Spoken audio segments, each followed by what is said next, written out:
자, 세금 안 건드리고 집값 잡을 수 있을까요? 현재 정부는 특히 이 대통령은 후보 시절부터 세금 안 건드리겠다. 인위적인 어떤 규제하지 않겠다. 그렇게 주장을 했는데 이거 좀 너무 좀 분위기가 뜨겁거든요. 물론 서울이라고 해서 다 뜨거운 건 아닌데 중심지 지역으로 좀 뜨겁고 있고 그리고 지금 지방 부동산도 지방 부동산 특히 지방 부동산 중에서 부산도 다는 아닌데 해운대 그리고 그 인근을 좀 중심으로 해가지고 좀 분위기가 나쁘지 않아요.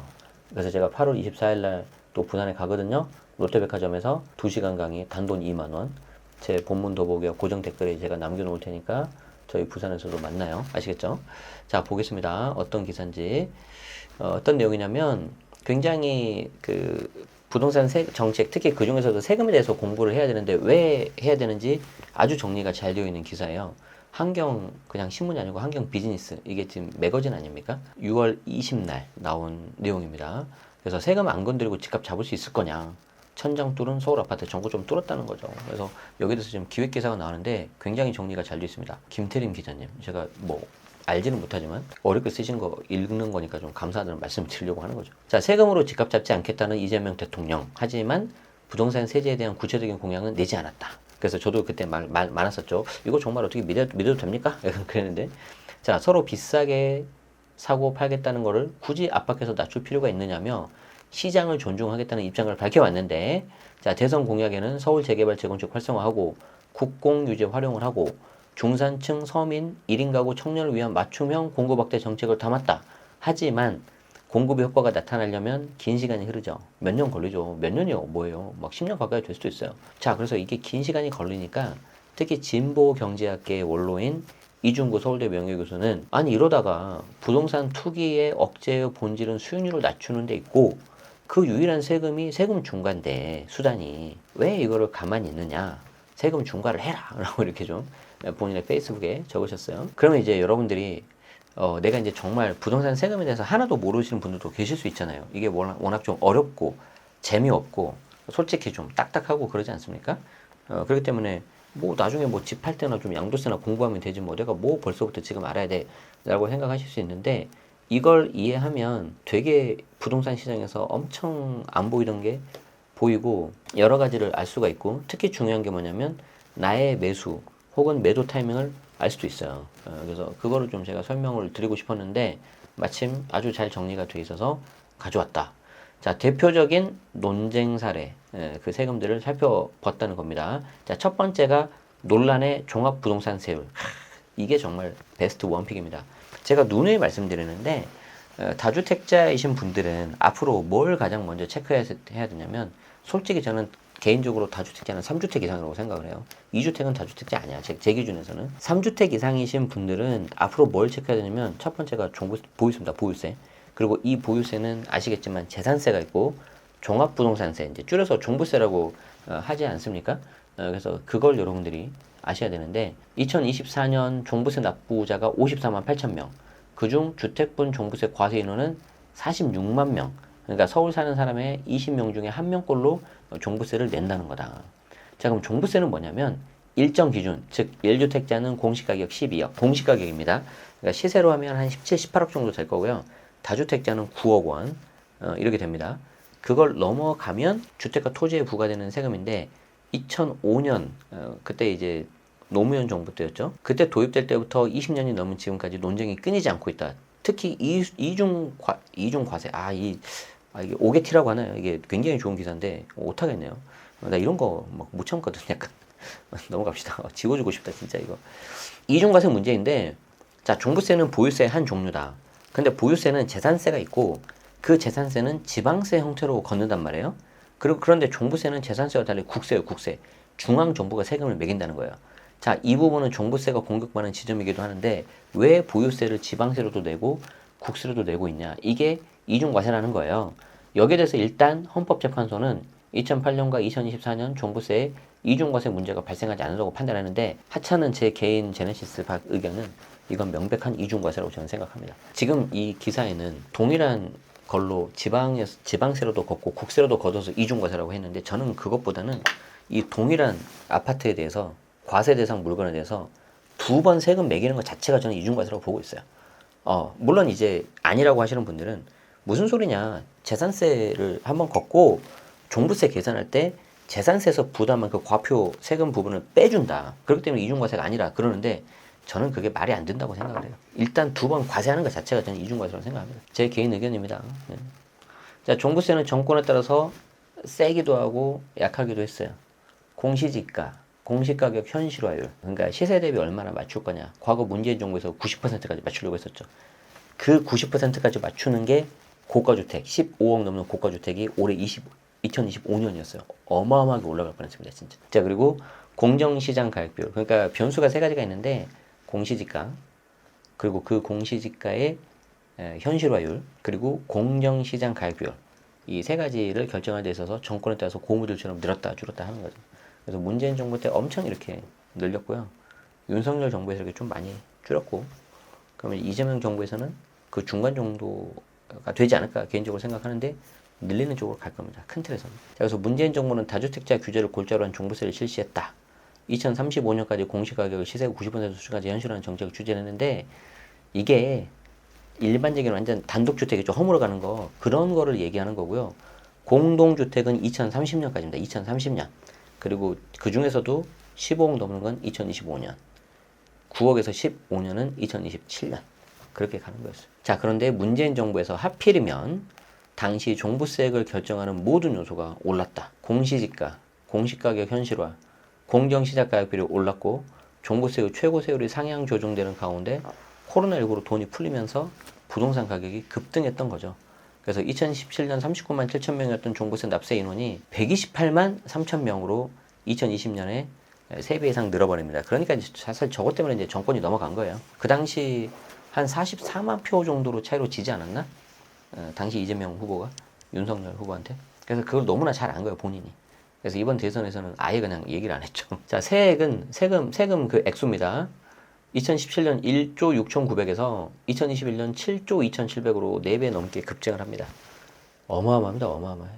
그래서 이는 더불어민주당이 20대 대선에서 서울 지역 표를 잃고 참패한 이유 중 하나로 지목된다. 자, 윤석열 정부는 출범 이후 다주택자 규제 완화 기조를 이어갔고 종부세는 사실상 폐기 수준에 들어가가지고 공정시장 가액 비율도 법정 최저한도치인 60%까지 낮췄다는 거죠. 60에서 100인데. 그래서 보통 80에서 왔다 갔다 하거든요. 근데 이걸 최저치로 낮춰버렸어요. 그러면 현재 이재명 정부에서는 어떻게 할 것 같아, 저거? 80으로 원복 시키겠어, 안 시키겠어? 원복 시키겠죠. 그럼 종부세는 올라요. 똑같은 기준을 하더라도. 자, 그런데 이렇게 하니까 역대급 세수 구멍을 초래했다. 종부세만 보더라도 2022년 6조 7,200이었는데 2024년 5조. 그리고 같은 기간 주택분 종부세는 3조 3천에서 1조 6천으로 급감했다. 이재명 정부는 징벌적 과세는 지양하되 공시가격 현실화 기준을 유지할 것으로 예상한다. 저도 똑같이 예상합니다. 종부세는 일정 부분 불로소득을 재분배하는 기능이 있다는 점에서 가치가 있다. 전액 지방교부세의 재원으로 활용이 된다. 약 77%가 수도권에서 거치지만 재원의 약 75%는 비수도권에 배분되고 있다. 그러니까 서울 사람들의 보유세를 걷어서 지방에 이렇게 주는 거죠. 종부세가 완화하거나 폐지할 경우 지방자치단체 세수 여건도 악화할 거라는 의견이 나오는 이유다. 그러니까 이런 것들을 공부하시면 안 보이던 게 보이지 않습니까? 자, 여기 정리가 아주 잘 돼 있죠. 집을 사고 갖고 있을 때, 팔 때 세금 종류.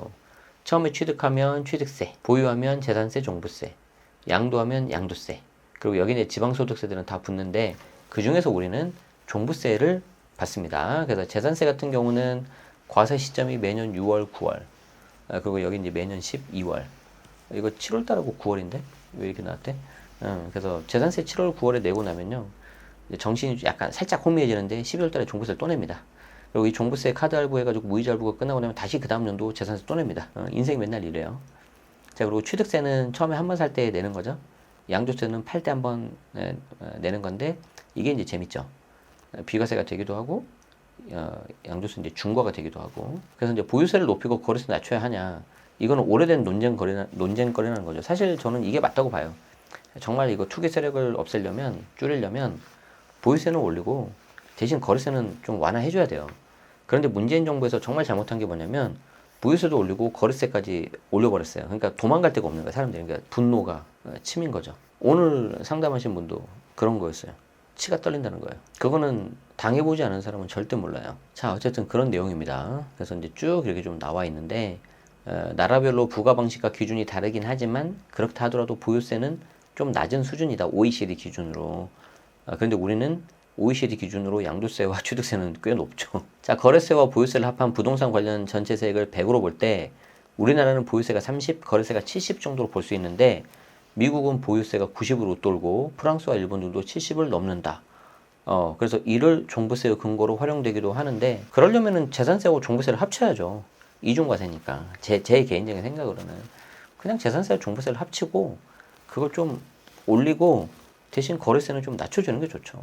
보유세 비중을 높이면서도 급격한 세금 증가가 부담스러운 그룹은 예외로 둬야 된다. 특히 은퇴하신 분들. 이분들 같은 경우에는 소득이 끊겼는데 보유세가 저렇게 올라가 버리면 정말 고통스러워요. 그래서 어떤 얘기도 나왔냐면 소득이 적은 1주택 고령층에 대해서는 집을 팔거나 상속을 할 때 보유세를 낼 수 있도록 하는 과세 이연 제도. 그러니까 내가 평소에 집에서 생활을 하는데 생활비도 이렇게 얼마 안 들어오는데 그 없는 현금 가지고 다시 세금까지 내면 너무 힘들잖아요. 그러니까 그 집을 나중에 팔거나 아니면 상속으로 명의를 넘길 때 그때 좀 보유세를 좀 낼 수 있도록 과세를 이연하자 하는 내용이 여러 번 발의됐지만 2021년 국회 문턱을 넘지 못했다. 2021년 언제예요? 문재인 정부 때죠. 나빴어요. 방송이니까 이 정도만. 자, 지난 대선에서는 양도세 중과가 가장 화두가 됐죠. 3주택자의 경우 최고 세율이 80%대가 적용되는데 이게 어떻게 나오냐면 양도세 기본 세율이 6에서 45인데 그 45에서 3주택 중과가 되면 30% 포인트가 붙어서 75가 돼버려요. 그러면 75에서 다시 지방소득세가 붙으면 82.5가 됩니다. 어마어마합니다. 어마어마해. 지방소득세 포함하면은 82.5가 된다. 근데 문제가 뭐냐면 세율만 올라가는 게 아니라 장기보유 특별공제도 안 해줘버려요. 그래서 내가 15년을 가지고 있었다.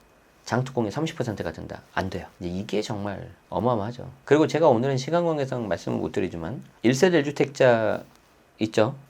실거주자들. 그러니까 그분들 입장에서도 야, 집이 두 채 이상 되면 뭐 투기 세력이니까 세금 폭탄 내버려야지 이렇게 하시는 분들도 일부 계시는데 정작 그렇게 말씀하시는 분 중에서 2019년 문재인 정부 당시 12억 넘는 초과에 대해서 장기보유 특별공제 80% 받는 거를 거주 요건을 넣어서 본인들이 간접적으로 피해본 것에 대해서는 잘 모르세요. 방금 제 말이 이해 안 되면은 세금 공부 열심히 하셔야 돼요.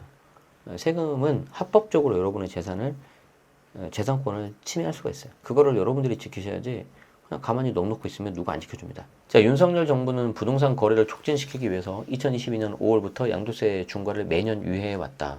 그리고 2026년 5월까지로 앞으로 1년 남았는데 정확하게는 5월 9일까지입니다. 그럼 이게 연장될지 안 될지는 언제 아냐?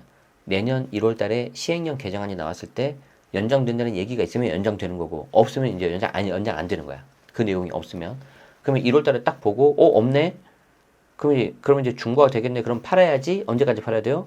5월 9일까지 잔금을 치러야 돼요. 계약을 하는 게 아니라. 주택의 매도는 잔금일이 원칙입니다. 그렇기 때문에 1월 중순쯤에 그걸 보고 5월 9일까지 잔금 치르기가 쉬울까? 좀 어렵겠죠. 중간에 설 연휴도 있는데, 그쵸? 자, 양도세 중과가 부활하면 고액 자산가들 중심으로 이른바 똘똘한 한 채에 대한 주목도가 다시 올라갈 거예요. 다시 올라갈 거예요. 그럼 지금도 똘똘한 한 채에 대해서 인기가 많은데 더 올라갈 수도 있다는 거죠. 자, 일각에서는 거래세 완화가 지방 미분양 문제를 해결할 수 있다는 의견도 있다. 그래서 팔고 싶은 사람이 있어도 양도세가 높아서 매도를 꺼리는데 양도세라도 좀 낮춰줘야 공급도 자연스럽게 생기고 강남집 팔고 지방으로 가는 수요도 있지 않겠냐. 그런데 이거는 거의 없겠지. 다 좋은데 지금 여기 취득세가 또 안 나왔어요. 다 다른 건 잘 돼 있는데. 그래서 취득세가 이 현재 똘똘한 한 채의 가장 큰 원흉 중에 하나입니다. 원흉 중에 하나. 주택을 괜히 함부로 늘렸다가는 피해를 보니까 8% 12%도 어마어마해요. 세금이. 직접 내보시면 알아요. 여러분들이. 일각에서는 또 어떤 분들은 그거 어차피 내도 다 돌려받는 거 아니에요? 뭐 양도 차익이 줄어들어가지고 어제 제 무료 강의에 오신 분들은 다 아시겠지만 계산해보면 다 돌려받았어 못 돌려받았어요? 다 못 돌려받잖아요. 그러니까 완전 생돈 날아가는 거예요. 그렇기 때문에 취득세 중과가 있기 때문에 어쨌든 내가 주택수를 많이 늘릴 수가 없거든요. 그러면 하나만 사야 되니까 지방보다는 서울 외곽보다는 중심 가가지고 똘똘 하나가 지금 올라가는 거지 지금. 이거는 좀 약간 어색하죠? 강남집을 팔고 지방으로 가는 수요. 이건 아니야. 강남집은 놔두고 지방 투자 수요도 늘어서 지방 미분양이 일부 해결됐다. 그렇게 써야지. 절대까지는 아니지만 99%는 강남집을 안 팔죠. 그런데 저 같은 투자자들은 그래도 이제 과거에 손맛도 좀 봤고 투자자들은 그냥 수익률 보고 가는 거기 때문에 그게 지방이든 서울이든 별로 신경 안 쓰거든요. 그래서 그렇기 때문에 좋은 먹잇감, 좋은 어떤 투자처가 있으면 갑니다. 그런데 지금 그중 하나가 현재 지금 부산이에요. 부산 지금 중심지를 시작으로 해가지고 해운대, 우동 이런 데 있잖아요. 약간 좀 이렇게 거리가 좀 되는 것 같아요. 한번 부산에 계신 분들은 보시고 8월 달에 만납시다. 아시겠죠? 그래요. 예. 자, 그래서 요거 내용이 굉장히 중요합니다. 왜 여러분들이 부동산 세금, 특히 이런 부동산 정책 중에서도 세금 정책에 대해서 관심 가져야 되는지 잘 나와 있고, 이걸 보시면은, 아, 지금 앞으로의 어떤 트렌드가 확 바뀔 것 같지는 않다. 좀 그런 느낌이 드셔야 돼요.